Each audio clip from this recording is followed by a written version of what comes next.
여러분 안녕하십니까? 뉴스투데이 강원입니다. MBC 단독 보도로 드러난 평창 상하수도 사업소 공무원들의 뇌물수수 사건의 파장이 커지고 있습니다. 공무원 한 명이 추가로 압수수색을 받았는데 경찰 간부도 압수수색을 받은 것으로 확인됐습니다. 경찰 수사는 대가성 입증에 집중되고 있습니다. 유주성 기자입니다. 평창 상하수도 사업소 공무원 뇌물수수 사건의 파장이 경찰까지 확산하고 있습니다. 민간업자의 폭로로 지금까지 평창군 공무원 2명이 구속 기소됐고 지난 15일 1명이 추가 압수수색을 받았는데 경찰 간부 1명도 압수수색을 받은 것으로 확인됐습니다. 혐의는 뇌물수수. 경찰은 조모경감의 사무실과 주거지를 압수수색하고 개인 휴대폰 등 관련 자료를 확보했습니다. 사건 당시 평창경찰서 소속이었던 해당 경찰관은 최근 강원경찰청 제1기동대로 자리를 옮겼고 현재 직위 해제된 상태입니다. 조경감은 평창경찰서 소속이던 시절 해당 민간업자에게 수백만 원에 달하는 돈을 수수한 것으로 전해졌습니다. 돈은 여러 차례에 걸쳐 현금으로 받았는데 이 시기는 민간업자가 평창 상하수도 사업소장 지모 씨에게 3억 5천만 원, 임모 팀장에게 4,400만 원, 김모 후임 소장에게 수천만 원의 뇌물을 건넸던 시기와 일부 겹칩니다. 경찰이 주목하고 있는 건 대가성 여부입니다. 통상 경찰에게 뇌물을 준 경우 수사 무마를 위한 경우가 많은데 뇌물을 준 민간업자는 친분관계에서 비롯된 금전거래일 뿐 대가성은 없었다고 주장하고 있습니다. 경찰은 대가 없이 금전을 제공했을 가능성은 크지 않은 것으로 보고 있지만 아직까지 연관성을 확인하진 못한 것으로 알려졌습니다. 조경감이 돈을 받았던 시기에 근무한 부서는 수사를 종결하거나 무마할 권한이 없는 수사지원팀과 지구대였습니다. 경찰이 대가성을 입증하지 못하면 조경감은 뇌물수수 혐의 대신 처벌 수위가 낮은 김영란법을 적용받습니다. MBC 뉴스 유주성입니다. 알펜시아 리조트 매각 입찰 과정에서 그룹 내 계열사를 들러리 세우는 방식으로 담합한 KH그룹에 공정거래위원회가 과징금 510억 원을 부과했습니다. 공정위에 따르면 강원도와 강원개발공사는 2016년부터 알펜시아 자산 매각을 추진했지만 4차례나 유찰됐고 이런 상황에서 KH그룹이 5차 입찰에서 계열사를 입찰해 들러리로 세우는 방식으로 2021년 KH필룩스의 자회사인 강원개발이 최종 낙찰자로 선정되도록 했습니다. 공정위는 이런 담합 행위로 잠재적 경쟁자들의 기회가 제한됐다고 보고 KH필룩스 등 4개사와 KH그룹의 회장을 검찰에 고발했습니다. 정부 합동 부패 예방 추진단이 강원개발공사의 지역업체 특혜 제공 의혹을 적발하자 강원개발공사가 상급기관의 감사 결과에 따르겠다고 입장을 밝혔습니다. 강원개발공사는 2021년 당시 강원도 지역 건설산업 활성화 조례에 따라 지역업체 참여를 위해 지역업체 배점을 평가 기준에 반영해 특허공법 심사를 진행했다고 설명했습니다.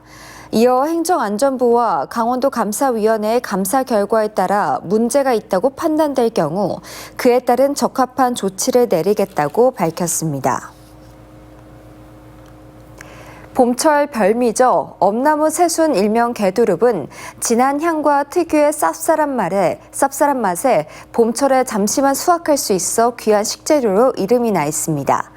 그런데 갑자기 찾아온 초여름 날씨에 개두릅 생장이 급격히 빨라지면서 농가가 수확에 애를 먹고 있습니다. 이하라 기자가 취재했습니다. 온 가족이 옹기종기 모여 앉아 엄나무순, 개두릅을 다듬고 있습니다. 공기에 조금만 오래 노출돼도 금세 상할 수 있기 때문에 5식구가 새벽부터 저녁까지 하루 12시간 넘게 작업하며 채취부터 배송까지 서두르고 있습니다. 일주일 안에 모든 게 이제 마무리가 되기 때문에 식구들끼리 저희 3부자가 지금 열심히 지금 아침부터 따고 작업하고 전 포장만 하고 그러고 있어요. 저희 어머니는 밥 담당. 그런데 지난주부터 낮 기온이 25도를 웃도는 초여름 더위가 이어지면서 개두릅이 급성장하고 있습니다. 개두릅 잎은 새순일 때 상품성이 좋고 더욱 자라 모두 펼쳐지게 되면 판매가 어려워지기 때문에 일부 농가는 새벽에 한 차례 채취하고 낮 동안 자란 개두릅을 오후에 또 한 차례 2번씩 채취하기도 합니다. 이렇게 엄나무 가지 끝에 새순이 올라오고 열을 들면 채취할 수 있는데요. 올해는 닷새로 시기가 당겨졌습니다. 보통 이맘때부터 개두릅 채취가 시작되는데 올해는 지난 주말부터 시작해 벌써 한 해 수확량 20톤의 절반인 10톤이나 새순을 채취했습니다. 올해 봄철 저온 현상 후 갑작스러운 기온 상승으로 일부 해안 지역 및 평지 지역의 엄나무가 동시에 수확 시기에 도달하여 코로나19 대유행이 끝나고 5년 만인 오는 20일부터 계획된 개두릅 축제도 너무 빨리 커버린 탓에 자칫 새순 없는 축제가 될지 마을 주민들의 걱정이 큽니다. MBC 뉴스 이하라입니다. 시내를 다니다 보면 도로 한복판에 우뚝 솟은 거대한 조형물 한 번쯤 보셨을 겁니다. 비산 상황에 대비해 비워놔야 하는 안전지대 위에 설치된 경우가 많은데요. 커다란 조형물이 운전자 시야를 가리면서 안전지대 취지를 잃어가고 있습니다. 이승현 기자가 취재했습니다. 춘천의 한 사거리입니다. 부처님 오신 날을 알리는 커다란 석탄 모양의 조형물이 솟아 있습니다. 조형물을 고정하기 위한 커다란 못과 철로 된 줄도 여러 군데 설치되어 있습니다. 그런데 설치된 곳이 노란색 빗금이 쳐진 안전지대 위입니다. 교통 흐름과 보행자 안전을 위해 반드시 비워놔야 하는 곳입니다. 높이가 10m에 달하는 이 조형물은 이렇게 안전지대 노면 표시의 상당 부분을 가리고 있습니다. 차를 타고 이 사거리를 지나봤습니다. 우회전하려는데 다가오는 차가 보이지 않습니다. 차 내부 구조상 존재하는 A필러에 이 조형물까지 겹치면서 운전석 시야를 방해하고 있는 겁니다. 주간에는 좀 약간 계속 주시를 하고 있으면서 그걸 조형물을 확인하고 그럴 텐데 야간 같은 경우에는 조금 아마 좀 시야를 가리는 면이 많아서 이 조형물을 세운 곳은 춘천시. 차량 통행이 많은 교차로 안전지대 3곳에 예산 1,800만 원을 들여 이런 조형물을 세워뒀습니다. 시기적으로 의미 있는 행사를 홍보하기 위해 이런 조형물을 설치한다고 했습니다. 그래서 도로 조명 허가를 요청한 곳도 승인한 곳도 춘천시였습니다. 춘천시는 교통안전에 문제가 없는 안전지대에 도로 조명 허가를 내고 조형물을 설치해 왔다면서 조형물의 크기를 제한하는 원칙은 없다고 밝혔습니다. 불법은 아니지만 크기는 물론 설치 기간에도 제한을 두지 않다 보니 안전지대가 안전기능을 하지 못할 때가 적지 않습니다.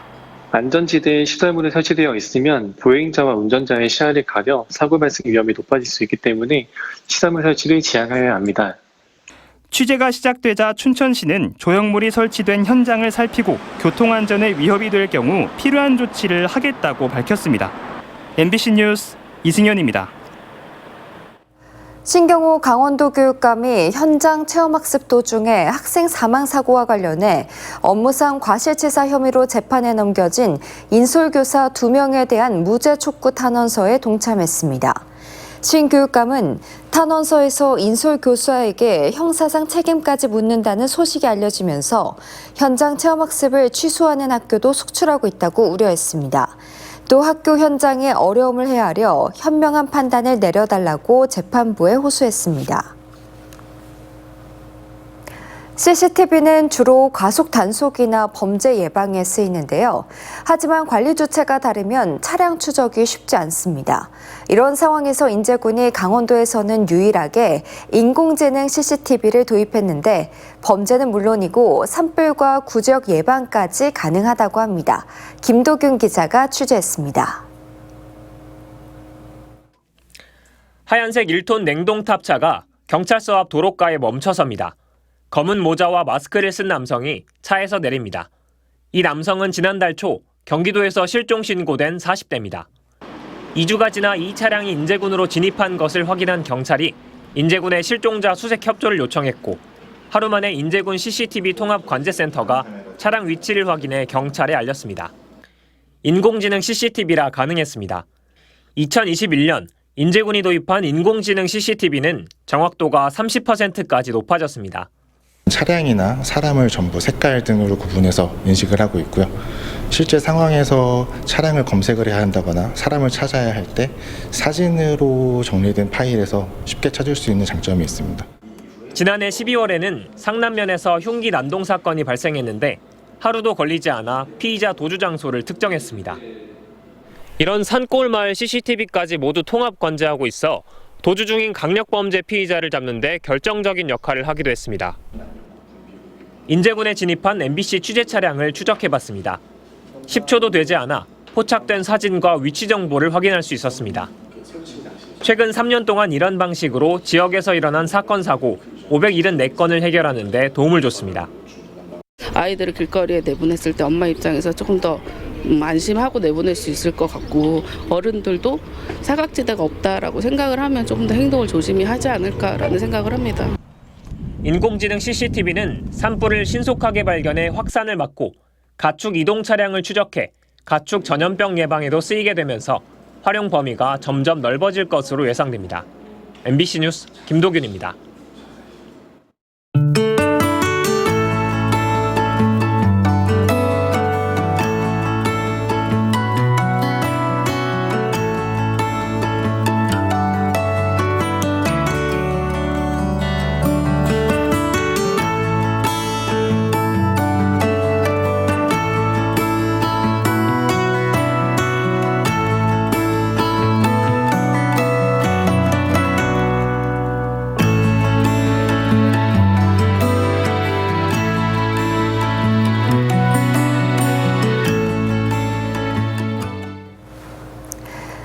도내 초등학교와 중학교 500여 곳 가운데 470곳이 올해 강원 학생 성장 진단 평가를 신청해 92.7%의 신청률을 기록했습니다. 초등학교 4, 5, 6학년은 7월 3일, 중학교 1, 2, 3학년은 7월 10일에 치러지고 8월 말에는 개별 학생의 인지적, 비인지적 진단 결과에 관한 상세한 정보가 제공됩니다. 강원도교육청은 국어, 수학, 영어 과목 평가 외에도 올해 처음으로 학습 심리와 정서 진단 검사를 실시해 학생들의 학습 저해 요인도 파악할 예정입니다. 춘천 세월교가 철거되고 조형물로 이뤄진 기억 공간이 조성됩니다. 춘천시는 수양강댐 하류 2km 동면 지내리에서 신부급 천전리를 잇는 세월교를 상반기에 철거할 예정입니다. 1972년에 지어진 세월교는 다리 상판 아래 원형 통로가 콧구멍을 닮아 콧구멍 다리로 불렸습니다. 그동안 시민들의 추억의 장소로 존치를 요구하는 목소리도 있었지만 시설이 낡아 안전상의 문제로 철거가 결정됐습니다. 2,000세대를 넘었던 원주 지역의 아파트 미분양 물량이 5개월 만에 절반으로 줄었습니다. 국토교통부의 통계에 따르면 지난 2월 말 기준 원주 지역의 아파트 미분양은 1,082세대로 지난해 9월 2,175세대의 50.3%인 1,093세대가 해소됐습니다. 지난 2월 아파트 거래량은 742건으로 1년 전 같은 기간보다 20% 많고 아파트 평균 매매가는 1억 9,400만 원으로 8개월 연속 오름세를 이어가며 1년 전 가격을 회복했습니다. 강릉시가 천연물 바이오 국가산업단지 최종 확정을 위해 7월에 예비타당성 조사를 신청할 계획입니다. 강릉시는 2026년 산업단지 계획 승인을 목표로 7월에 예비타당성 조사를 신청하고 예타의 신속 통과를 위해 산업단지에 입주할 기업 유치에 나선다는 방침입니다. 현재까지 9개 기업과 투자 협약을 맺었으며 전국의 145개 중소기업들도 입주 의향서를 제출하는 등 다양한 바이오 관련 기업들이 관심을 보이고 있다고 설명했습니다. 네, 이상으로 뉴스를 마칩니다. 시청해주신 여러분 고맙습니다.